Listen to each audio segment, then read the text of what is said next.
안녕하세요. 회사발전소 한진입니다. 윤석열 후보의 어떤 대장동 게이트와의 연결점, 여러 가지 윤석열 후보와의 그 접점들이 의혹이 계속 나와 왔었던 것인데, 대장동 게이트에서 사실상 이 자금을 마련할 수 있었던 매우 주요한 사건, 대장동 게이트의 첫 출발에서 윤석열 후보가 해결사의 역할을 해줬던 대출 브로커 사건 무마 의혹과 관련돼서 녹취록이 등장을 했습니다. 관련된 녹취록의 내용들을 들어보게 되면 윤석열 후보가 당시 그 주인검사 시절에 이 사건을 적극적으로 무마하는데 개입한 것으로 보이는 녹취록이죠. 상당히 좀 충격적인 내용인데 그 내용을 좀 함께 알아보는 것으로 하겠습니다. 언론에서는 거의 보도되지 않고 있죠. 언론에서 굳이 다루지 않고 있어요. 왜? 친윤 언론들, 윤석열 후보의 흠결이 되는 내용들을 도통 보도하려고 하지 않죠. 대장동 이야기를 좀 해보겠습니다. 윤석열 후보가 대장동 게이트의 시작 지점에서 이 대장동 게이트가 원만히 시작될 수 있도록 그 문제가 되는 것을 해결해주는 소위 해결사의 역할을 했다라는 의혹에 정말 또 빼도 박도 못하는 증거가 또 나왔죠. JTBC가 대장동 검찰의 어떤 수사 기록을 확보합니다. 근데 그 내용을 딱 열어가지고 보니까 2011년 당시 대장동 게이트에 자금을 확보하게 도움이 됐던 부산저축은행 사건에서의 그 수사무마 의혹, 그 내용도 함께 담겨져 있는 것을 확인한 거죠. 그 수사무마의 주역 누굽니까? 윤석열 후보죠. 그 내용이요, 일단 JTBC의 단독 기사를 통해서 함께 좀 읽어보고요. 그 다음에 조금 더 집중해서 말씀드릴 내용들을 좀 풀어서 말씀드리겠습니다. 내용 함께 보시죠.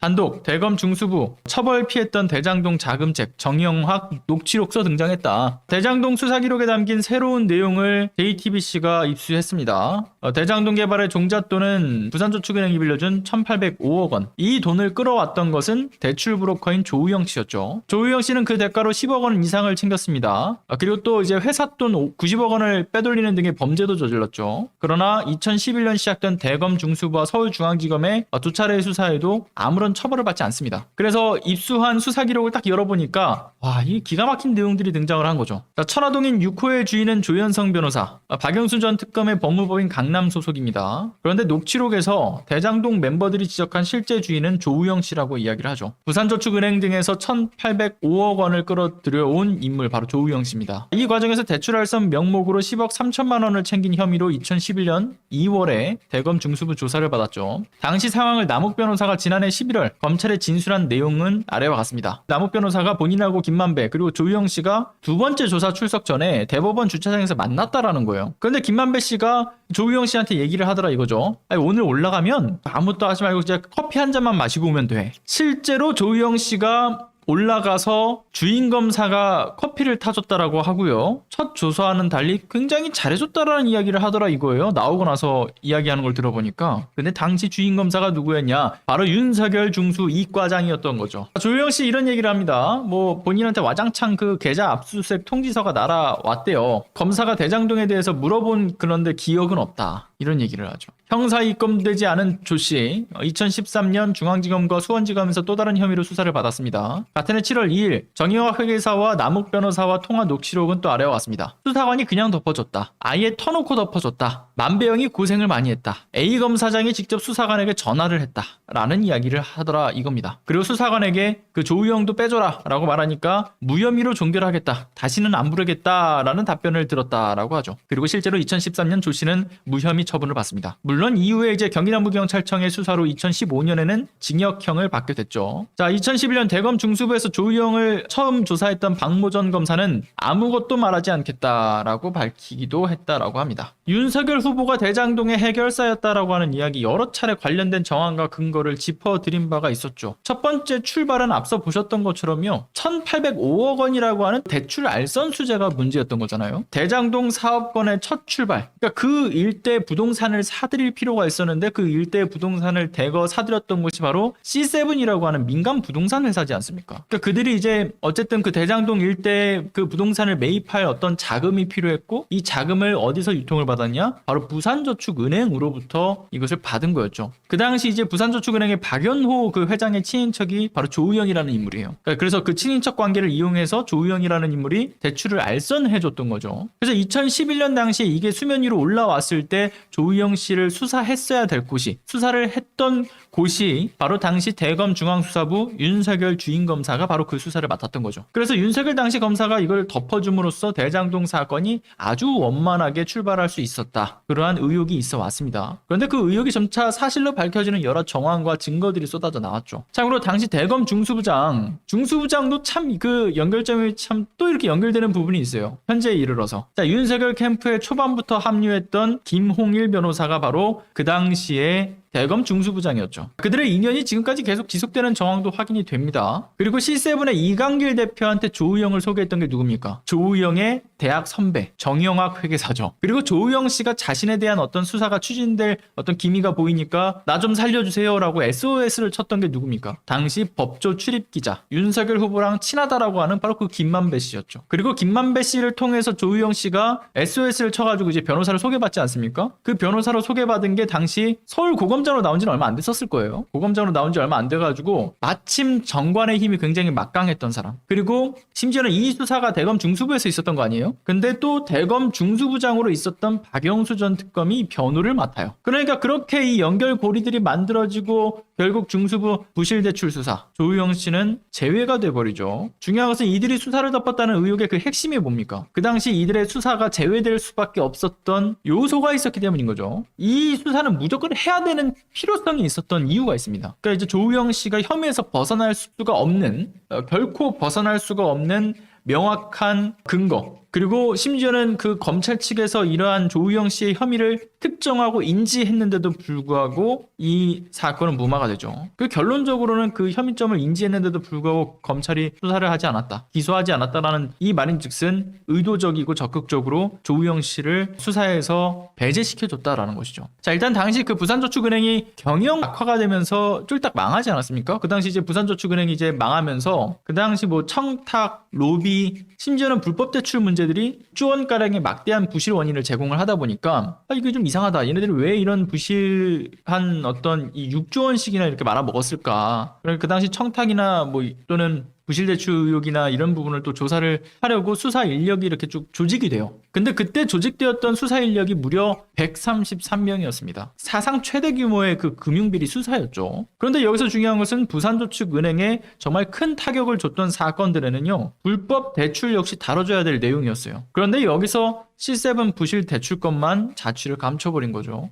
부산저축은행을 주축으로 해서요, 부산저축은행만이 아니라 저축은행 대주단이라고 하는 게 꾸려집니다. 그래서 각각의 어떤 저축은행들이 함께 모아서 대출을 해주는 형식인데, 그 대주단이 꾸려져 있는데 이 C7이 2009년과 2010년 사이에 5차례에 걸쳐서 1,805억 원을 대출을 받은 거죠. 그리고 이 자금을 갚는 날이 언제였냐? 갚는 날이 2010년 12월이었어요. 네, 그죠. 2010년 12월이 만기였어요. 그런데 부산저축은행의 영업정지 시점이었던 2011년 2월까지 이거를 다 못 갚았단 말이에요. 결국 끝내 다 못 갚았는데, 그렇다라고 한다면 이 부산저축은행의 영업이 정지된 이후에 고작 한 달 뒤에 이제 이 수사가 진행됐단 말이에요. 그러니까 고작 한 달 뒤에 수사가 진행되었던 대검 중수부의 대규모 수사에 부산저축은행이 영업 정지되던 시점까지 갚지 못했던 대규모 대출건에 대해서는 검찰이 들여다보지 않는다. 이거 정말 말도 안 되는 거죠. 무려 1,805억 원의 어떤 거액 대출에 대해서, 그때까지 갚지 못했던 대출건에 대해서 이것을 조사하지 않는다? 이건 진짜 말이 안 되는 겁니다. 심지어는 당시에 부산저축은행을 제외하고는요, C7의 대출 신청권은 전부 다 거절당해 왔어요. 왜냐?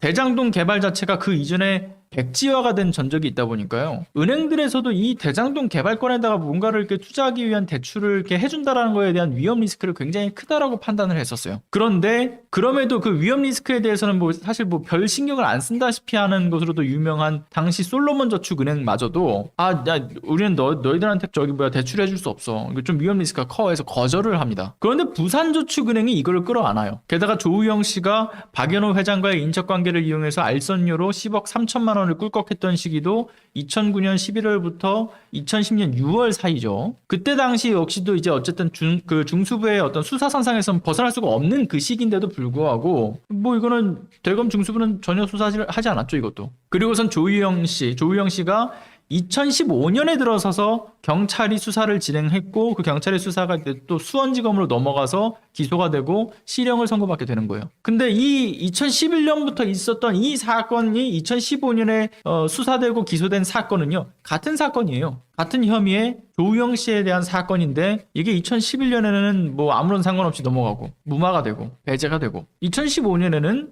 기소가 된다. 그리고 실형을 선고받는다. 왜 그때의 법리적 판단과 2015년의 법리적 판단이 달랐을까요? 심지어는 그 범죄 혐의를 특정하고 있었음에도 왜 달랐을까요? 누가 봐도 의도적으로 수사를 무마해 줬다 라고 의혹을 삼을 수밖에 없는 이야기인 거죠. 자, 중요한 것은 실형을 받기 이전에 2012년 당시에도요, 또 이런 사건도 있었어요. 조우영 씨가 대장동 팀만 꾸린 게 아니라 그 당시에 이제 부산저축은행으로부터 한 409억 원을 또 따로 대출을 받고 이걸 이제 일산 풍동개발업에도 뛰어든단 말이에요. 그리고 이 중에서 90억 원을 조우영 씨가 차명회사를 통해서 꿀 거 그래요. 근데 이게 포착이 돼가지고 당시 서울중앙지검에서 조우영 씨 좀 일로 와봐. 그래서 불러들이죠. 그 혐의로. 근데 그 당시 박영수 특검에서 함께 했었던 양재식 전 특검보가 조우영 씨를 변호합니다. 그러니까 그 당시엔 특검은 아니었지만 그 특검을 꾸렸을 때 박영수 특검에서 특검보를 했던 사람이요. 그리고 당시 서울중앙지검장 윤석열 후보와 최성해 전 동양대 총장의 메신저 역할을 했다라고 하는 의혹을 받는 인물 최교일 검사였죠. 그리고 당시 서울중앙지검 특수일부 부장검사 누구였냐? 윤석열이었어요. 그리고 한시적으로 그 당시에 이제 또 금융범죄 관련해 가지고 합수단이 꾸려져 있었거든요. 근데 그 합수단 1팀장 누구였냐? 윤석열 후보의 의형제나 다름이 없는 윤대진이었어요. 결국 이 사건 또 역시나 자취를 감춰버리죠. 조우영 씨는 또 배제됩니다. 하필 타이밍, 그 인물들, 그 연결점들이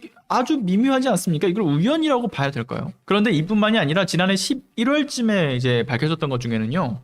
특히나 이제 윤석열 후보가 주인 검사로서 처음으로 이제 그 조우영 씨의 혐의가 특정될 수 있었던 2011년 당시 이 해당 사건을 이제 수사를 진행할 때 조우영 씨가 대출 알선의 대가로 10억 원이 넘는 돈을 받았다. 이 범죄의 혐의를 인지했다라는 것도 밝혀지기도 했어요. 그러니까 조우영 씨가 불법 대출 알선을 해줌으로써 대가를 받았던 거에 있어서는 그 대가를 줬던 게 세움이라는 회사가 이제 그 돈을 지급을 하는데요. 조우영 씨가 세움에다가 700억의 대출을 이제 약속을 해요. 근데 그걸 약속을 하면서 700억을 온전히 부산저축은행으로부터 받아가지고 준 게 아니라 그 중에 이제 70억 정도는 자신이 운영해왔던 벨리타 하우스라는 곳에서 세움으로 이체를 시켜주죠. 그래서 단순히 뭐 알선 수재만이 아니라 배임 혐의까지도 받을 수 있는 거였는데 당시 윤석열 대검 중수 이과장 그러니까 수사 당시에 주인 검사던 윤석열 검사 자, 이와 관련된 불법 대출 사실을 확인하고 공소장을 작성을 해서 직접 본인이 서명한 사실도 확인되죠. 그러니까 즉 이러한 혐의점에 대해서 인지를 하고 있었던 겁니다. 그리고 나서 여러분들 이번에 이제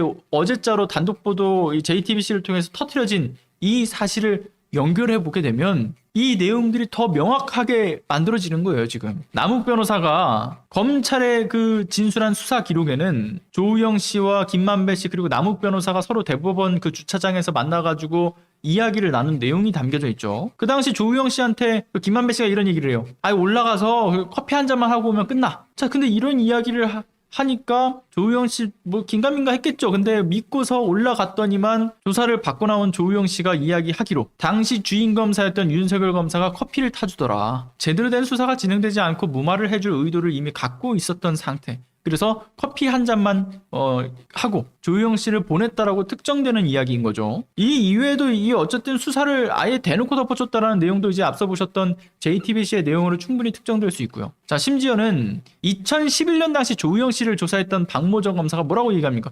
본인이 이제 문제가 된다는 것을 알고 있으니까 나는 아무 말도 하지 않겠어. 그렇게 해명을 거부하는 거지 않겠습니까? 자, 결국 대장동 게이트의 시작과 중간 그리고 그 끝에는요. 윤석열 후보가 거론이 됩니다. 어떤 의도로 어떤 식으로 윤석열 후보가 이들의 수사를 봐주고 해결사의 역할을 해줬던 것인지 해결사의 역할을 해줬던 것인지 그 내용들이 하나둘씩 모두 이제 진실이 공개되고 있는 거죠. 자, 윤석열 후보 본인의 말처럼 돈의 흐름을 쫓다 보니까 그 실체가 밝혀지는 겁니다. 그러니까 본인이 이야기했던 돈의 흐름을 쫓아가는 그 수사의 방식, 본인이 이 강조해왔던 수사의 방식인 만큼 이 혐의점에 대해서 이제 본인 스스로 진실을 밝힐 때가 되지 않았나 그런 생각이 들고요. 어쨌든 네, 뭐 이것으로 여기까지 하는 것으로 하겠습니다. 자, 여러분들 일단 JTBC의 단독 보도 내용 그리고 지금까지 있었던 대장동 게이트에서 이제 윤석열 후보의 어떤 관련성에 대한 이야기들을 좀 중점적으로 해서 말씀을 드린 거고요. 이 이외에도 연결점들은 더 있습니다, 사실은. 네. 그 연결점에 대해서 뭐 해당 부분에 대한 정리는 제가 또 추후에 또 다시 한번 말씀을 드리는 것으로 하고요. 뭐 이 관련된 내용은 제가 또 수차례 여러 번 또 강조를 드렸던 부분이기 때문에 굳이 다 또 구체적으로 네, 설명을 드리지 않아도 여러분들이 충분히 이해하고 계신 내용일 거라 생각을 합니다. 드디어 내일입니다. 내일 썬라이즈 게이트와 관련된 2부, 저희가 이제 시리즈로는 개판 검증이라고 하는 시리즈로 영상을 지금 1부가 나갔었죠. 그 개판 검증의 2부가 내일 수요일 오후 6시에 예정이 되어 있습니다. 이번엔 영상이 아니라요, 라이브로 여러분들과 함께 찾아뵙고 좀 구체적으로 이야기를 나눠볼 예정입니다. 관련돼서는 제가 내용을 그냥 여러분들 커뮤니티에 들어가시면 보실 수가 있는데요. 커뮤니티에 여러분들 들어가시면 자, 2월 23일자 방송이 안내가 되어 있습니다. 썬라이즈 게이트 시리즈 2부 생방송, 그 관피아 기업 썬라이즈 FNT의 정체를 파헤쳐보는 시간을 가져볼 예정입니다.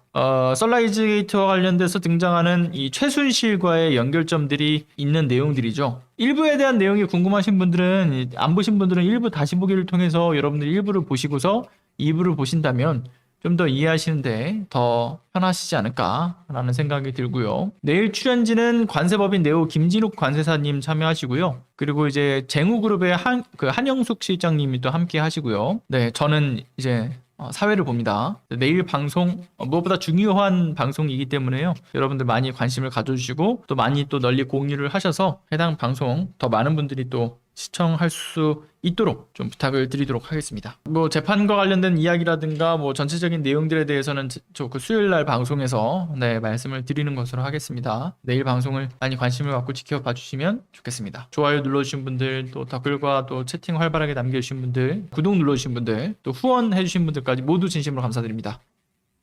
들어가 보겠습니다.